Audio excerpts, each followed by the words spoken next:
Depois do Senado Federal, foi a vez da Câmara dos Deputados sabatinar o ministro Sérgio Moro sobre o escândalo das colaborações ilícitas entre juiz e procurador nos processos da Operação Lava Jato.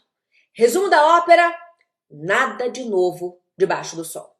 Sérgio Moro, mais uma vez, repetiu a mesma ladainha. Perguntado se ele reconhecia as mensagens como suas, se ele reconhecia a autoria das mensagens, ele foi novamente evasivo. Ele disse: pode ser, algumas, talvez, não me lembro. O ex-juiz voltou a se dizer vítima de hackers especializados e reafirmou que o site da Intercept Brasil, que revelou os diálogos nada republicanos entre o ex-juiz e o procurador Dallagnol, então, o Moro voltou a afirmar que o site teria editado essas conversas. Mas, olha só, quando o Moro foi emparedado pelo deputado Paulo Pimenta, se assinaria uma declaração abrindo mão do seu sigilo telefônico para esclarecer, a autenticidade das conversas, Moro desconversou. Falou somente que já entregou o celular dele à Polícia Federal. A mesma polícia que, ora vejam, é subordinada ao Ministério da Justiça de Sérgio Moro. Moro investigando Moro? Tem alguma coisa errada aí.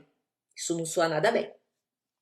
Além do mais, convenhamos, entregar um aparelho celular, com mensagens apagadas, não é o mesmo que entregar o sigilo telefônico. Aliás, do sigilo telefônico, Moro não abre mão. Por que será, então?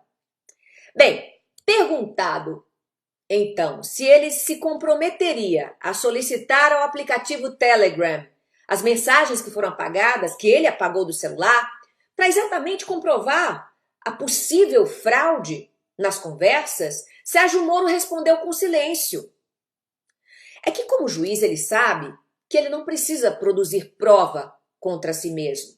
Mas, como juiz, ele também sabe que, ao acusar o site de fraude, ao acusar o site da Intercept Brasil de ter fraudado as mensagens, cabe a ele, Moro, provar o que afirma. Então o ônus da prova se reverte. E a única forma do ministro provar que os jornalistas mentiram é revelando a fonte, revelando as conversas originais. E se as conversas originais, se essas conversas com Dallagnol, como o próprio Moro afirmou, não tem nada de ilícitas, por que não abrir logo esse sigilo? Por que não confrontar os diálogos originais com os diálogos revelados, publicados pela imprensa, ex-juiz Sérgio Moro? Quem não deve não teme, não é verdade? Outra pergunta que ficou sem resposta, muito importante, foi sobre a investigação contra o editor do The Intercept Brasil, o jornalista Glenn Greenwald. Segundo o site O Antagonista, Glenn estaria sendo investigado pela Polícia Federal. Ora, vejam, a Polícia Federal, a mesma Polícia Federal que é subordinada ao Ministério da Justiça de Sérgio Moro. Que coisa, hein? O ex-juiz nem afirmou, nem negou o fato.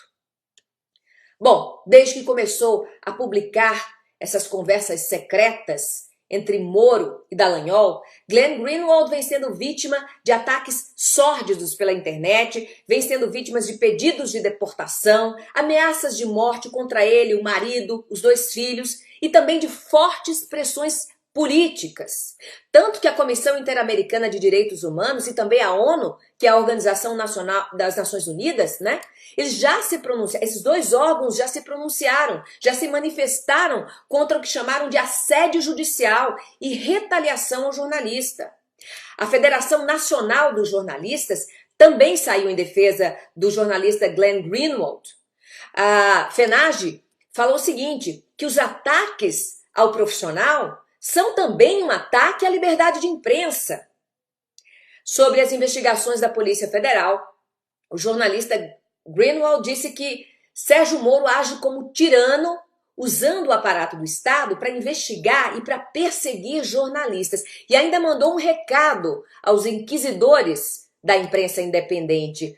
Para Glenn, nenhuma intimidação, nenhuma ameaça interromperá as reportagens. Que assim seja. Aliás, ameaças do Estado contra a liberdade de imprensa, elas têm um nome. Chama-se abuso de autoridade.